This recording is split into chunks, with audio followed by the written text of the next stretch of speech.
So the first couple of shots were low and left a little. So we've adjusted the front sight to bring the point of impact up, and we adjusted the rear sight to bring it over a little. So we'll shoot 3 more and try it again. All right. Make sure you're using the same aiming point.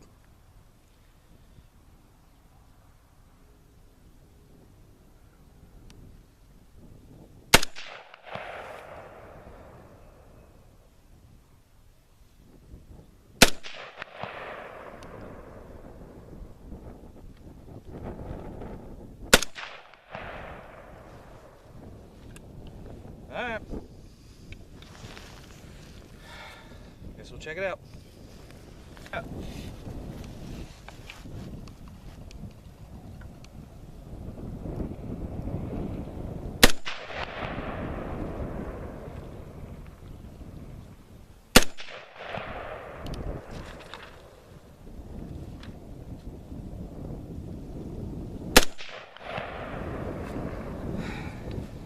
I can feel the pressure wave standing over here.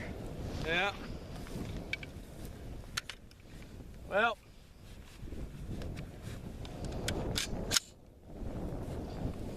All right.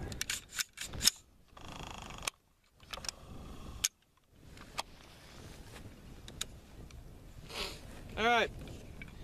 Another AR here today. Similar to another one that we have. Well, it's the exact same, really.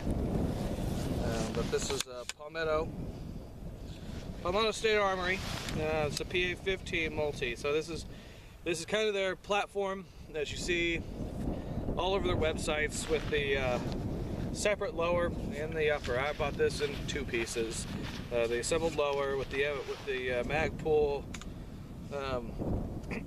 grips on it, and then I got the upper, and I put the mag pull equipment on this thing myself on the upper, replaced the front guard, and I believe it came with the butt stock, but yeah, with the lower. So I had a mag pull lower, and then I replaced this. This is a 1 in 8 twist, so it's right in between, you know, 1 in 7, 1 in 9. That's just the deal they were running. For me, it didn't make much of a difference. I'm not doing long-range competitions or anything. I know typically like a 1 in 7, you get a heavier bullet or whatnot. I'm not too familiar with those things, but I got it because it was it was around the time that we still weren't sure of the outcome of the election, and it was still early. It was before the, you know, it's before things really got going, and they were still running a good price. So I think I got this on a Father's Day sale online from Palmetto. All in all, I'm sure I paid under $500 for this gun. Again, with Palmetto, I got a quote-unquote blemished, but I'm sure as hell hard-pressed to find any blemish on it. You know, it's gonna get plenty blemished after you shoot it for a while and gets a few scrapes and dings and wear marks on it. Right. So, I mean, Palmetto's unblemished must be incredible, because this one looks pretty good. So I like it. And I put this this aftermarket rear sight on here. It's just some it's an MFT. It's different from the mag pull. It's not a mag pull. It's a little flimsy. I don't like it as much as I like the mag pull.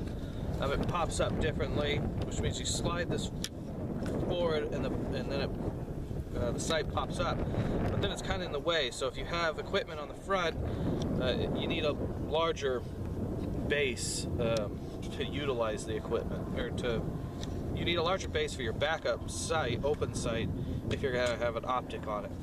Not the best design, but it's what I had at the time, so I put it on there. I'll probably put a red dot on here.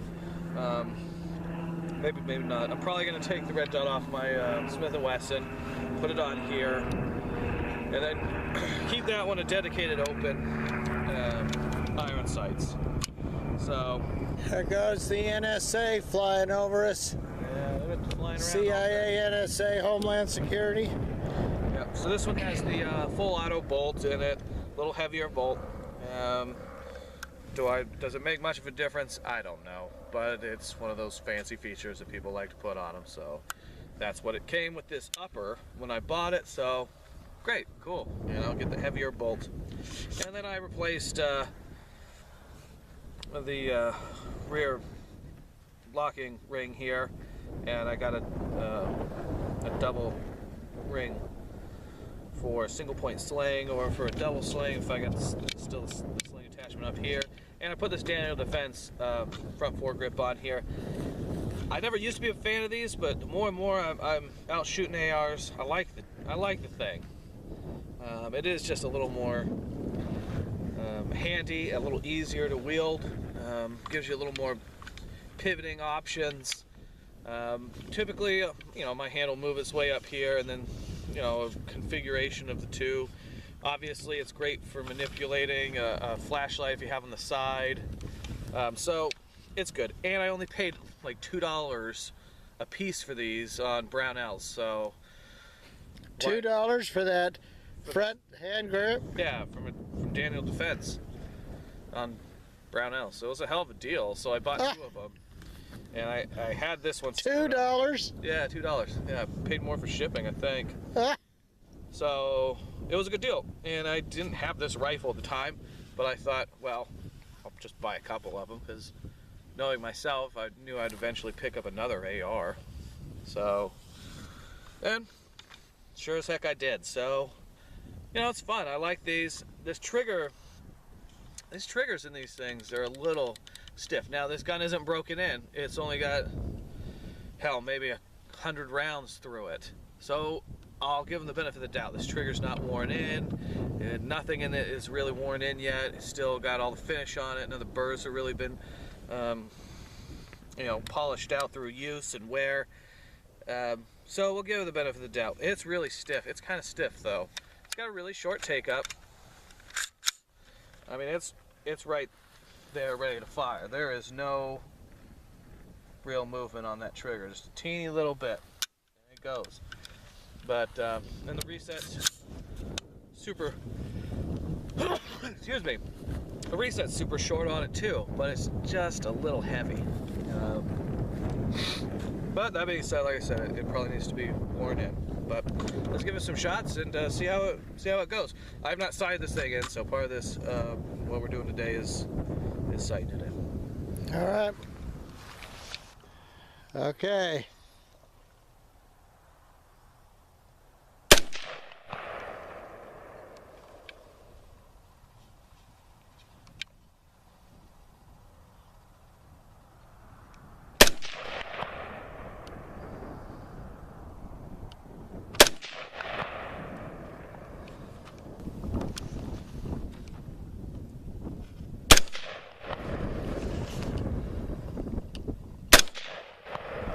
And that the gun itself performed great. It performed well. Have nothing bad to say about it. It's Palmetto. It's a Palmetto State. They make an excellent product. So that being said, All right. if you want to order something like this, you go Palmetto State's website, and you can get blemish lowers, you can get regular lowers, uppers, you can get a whole combination, anything you want, and they'll have it set up in whatever configuration, and they can send it out to you. I got one in my town. They're all over where I'm from. I'm from this area. It's just an excellent product. It really is. And you know, you don't need to go with a Colt or any of these high-end receivers or combinations of the like. You don't need to spend $1,200 to get a great functioning high-quality AR-15. I spent less than $500 on this whole setup, and Palmetto's has nothing but an excellent reputation. So, All that right. being said, All right. See you later. thanks. Okay, here we are, end of the day, sighting in the AR. We had lots and lots of shots on target. as we move the sights to the point where we wanted to be. Of course, we're not shooting at 100, we're shooting about 50, so we wanted them to be down in here, so at 50 it'd still be rising, and it'd rise, or 100, it'd still be rising.